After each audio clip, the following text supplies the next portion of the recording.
picked the picture that you're looking at for the class of 2016 because it really summed up the bears that we started seeing beginning the year off.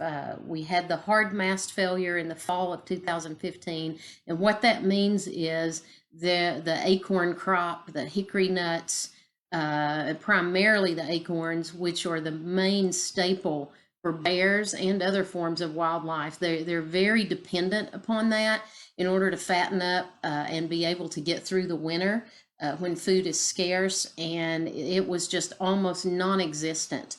Very few areas had just a little bit of acorn production, so certainly not enough to sustain a population of bears.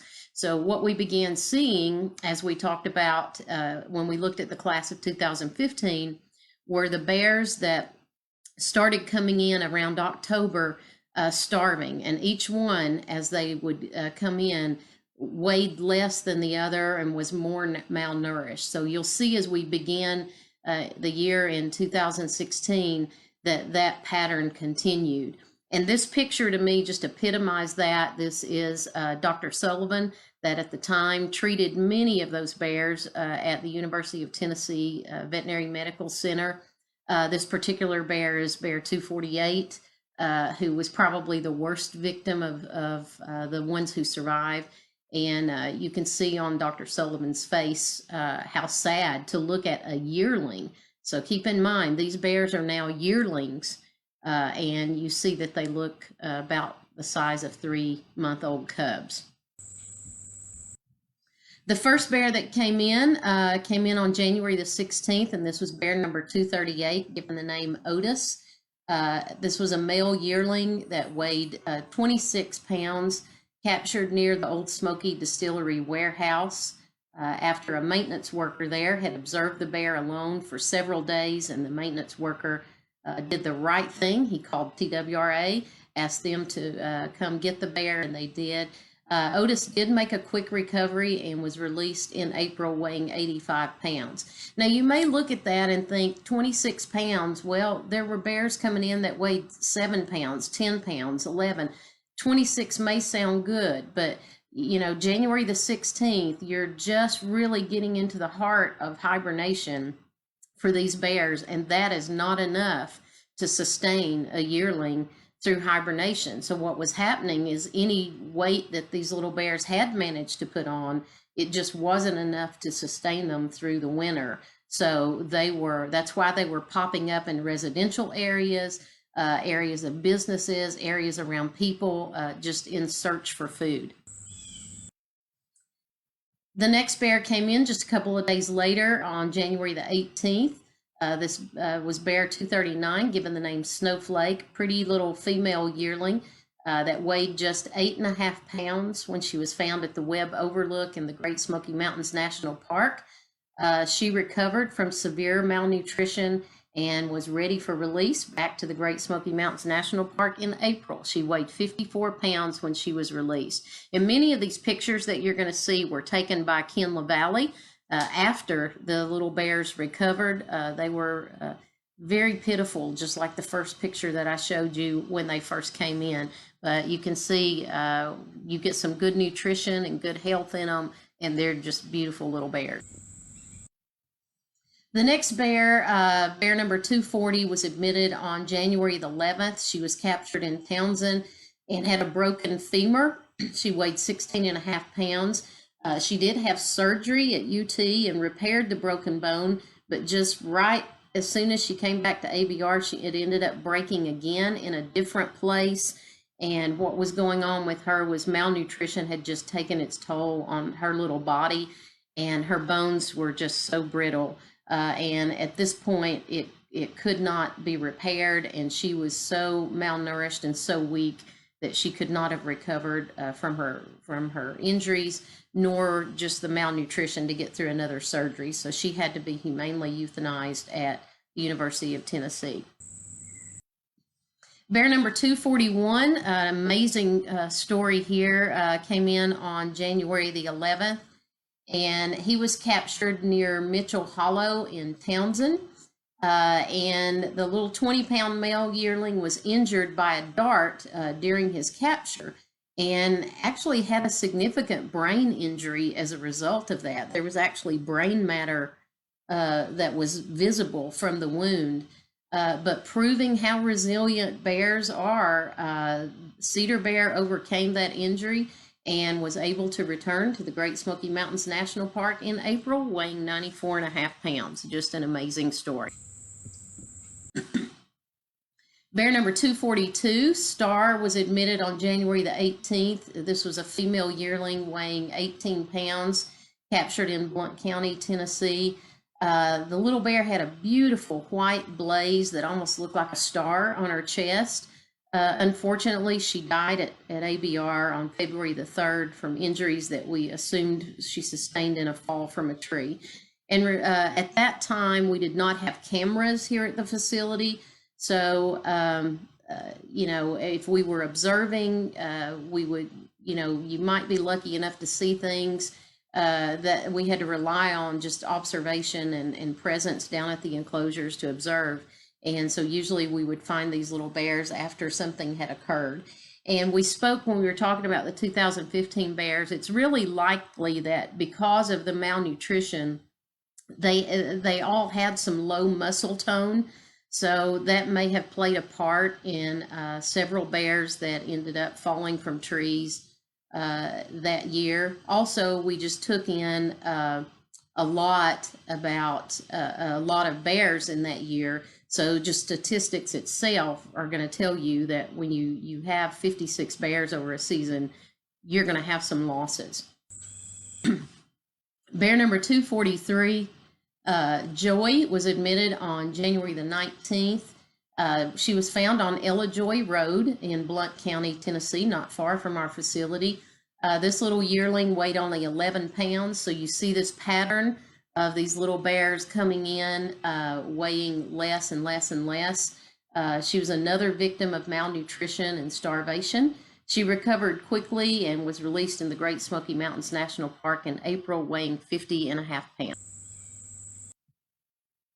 Bear number 244, Bailey, was first admitted on January the 26th. She was found on Cavern Road in Townsend, weighing only 16 pounds. She was so small and skinny that she was able to escape through a very tiny little crack space under the food wheel that you would not think anything could get through.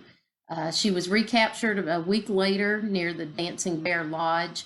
And this time we were able to keep her here till late April, and she was released to the Great Smoky Mountains National Park, weighing 51 pounds. Bear number 245 was admitted on January the 27th. This was a male yearling weighing 18 pounds and was too malnourished to hibernate and get through the winter. And so he was appearing at a residence in Gatlinburg. He had been surviving on trash and, of course, like many of the others, was full of parasites. He was released to the Great Smoky Mountains National Park in April, weighing 65 pounds. Bear number 246 was admitted on January the 29th. This was a female yearling weighing 12 pounds that was found on Old West Millers Cove Road in Blount County, not too far from our facility. The little bear was barely surviving, like many of them that were popping up. She recovered and was released to the Great Smoky Mountains National Park in April, weighing 40 pounds. And I always thought this little bear had a very unique face, very unique facial features that sort of distinguished her from other bears. Bear number 247 was admitted on February the 5th. This was a male yearling weighing 13 pounds. He was found struggling to survive. He popped up in Pigeon Forge, Tennessee. He made a full recovery and was also released in the Great Smoky Mountains National Park in April, weighing 69 pounds. Bear number 248 was probably the worst victim of the 2015 fall hard mass failure that survived. He weighed only 8 pounds when he came in, and so this was in February now, and was really near death when he was captured at Butterfly Gap in Townsend, Tennessee. He was given the name Skipper. That is a type of butterfly in our area. He recovered and was released in the Great Smoky Mountains National Park, weighing 44 pounds. We do know that Skipper survived at least 1 year post-release because he was one of the 42 bears that were collared during this season and studied. And when his collar was remotely removed, Coy got a look at him, and he looked good. He was still a small bear, and we don't really know what long-term effects this severe malnutrition plays on these bears. It could be that structurally they're going to be a little smaller, but that he looked very healthy, and Coy got a look at him, so we know he had survived at least 1 year post-release. So good news with Skipper Bear. He was a survivor, and this little guy, it was touch and go for days because he was just so malnourished and emaciated, and we had to just feed him very tiny amounts and worry about refeeding syndrome. And this particular picture was one that was taken after he first started eating, and we loved seeing the yogurt on his nose. Bear number 249, Alonzo, was admitted on February the 14th. 249 was found on Fox Cemetery Road in Sevier County, Tennessee. He weighed only 12 pounds and was severely malnourished. He made a full recovery, was also released to the Great Smoky Mountains National Park, weighing 55 pounds. I always thought this little bear also had a unique facial features and facial expression that sort of set him apart from the other bears as well. Bear number 250, Cecelia, was admitted on February the 16th. She was found on Allegheny Loop Road in Blount County, Tennessee, weighing less than 16 pounds. Too malnourished to enter hibernation. She was still wandering around searching for food, like many of these bears when they should have been hibernating and resting and getting through the winter. They were having to wander around and search for food, which of course was scarce. She weighed 45 pounds when she was released in the Great Smoky Mountains National Park. Bear number 251, Julius Bear, was admitted on February the 28th, 2016. He was found on Ridge Road in Sevier County, and he weighed 27 pounds, so he was faring a little better than some that we were seeing, but still unable to hibernate due to being underweight. He was released in the Great Smoky Mountains National Park in April, weighing 70.5 pounds. Bear number 252, Finnegan Bear, arrived on March the 14th. This was a cub of the year, born in January, which is really kind of unusual because when you have a hard mast failure, you don't usually see a lot of cubs following that winter. But he was found in a drainage ditch in Carter County, no sign of his mother around, 6 weeks of age, 3 pounds. He was a favorite of ABR supporters. I know lots of folks remember him for playing and cuddling with his stuffed mother bunny that he was given, because at the time he was our only cub here, and his running fits that he had throughout the enclosure. He was weighed 67 pounds when he was released back to TWRA in November 2016.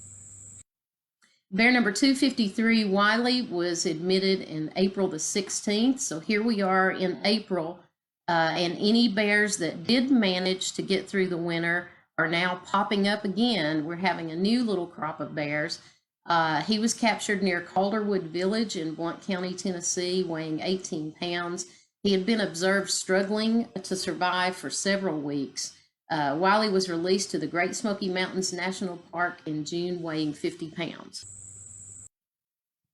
The second cub of the year, bear number 254, Fergus, was admitted on April the 28th. He weighed 3 pounds and was 3 months old when he was found in the Great Smoky Mountains National Park. Unfortunately, the little cub had an impaling injury. He had maybe perhaps fallen from a tree or coming down from the tree, but had obviously been impaled on a stick or a limb under his arm, and that resulted in necrotizing fasciitis, which is basically flesh-eating bacteria, and he did not respond to antibiotics or treatment. They tried several things with him, and he had to be euthanized on May the 4th, 2016. Very, very sad story with this little bear. Bear number 255 was admitted May the 24th. This was a female yearling found at Laurel Falls in the Great Smoky Mountains National Park, weighing only 18 pounds. Somehow the underweight bear had managed to survive the winter. It's likely that maybe going into the winter, she maybe weighed twice as much, but yet through the winter, she lost so much weight, she was having a hard time, and her starvation was placing her too close to people. The Laurel Falls Trail in the Great Smoky Mountains is heavily traveled and lots of tourism in that area. She weighed 54 pounds when she was released in the midsummer of 2016. And the last bears admitted in 2016 were bears 256 and 257. These were siblings that were orphaned when their mother was hit and killed by a car in Washington County. They shared an enclosure with Finnegan while they were here at ABR, and they weighed 61 pounds and 53.5 pounds when they were released in the summer of 2016. So hope you enjoyed that presentation of the 2016 bear.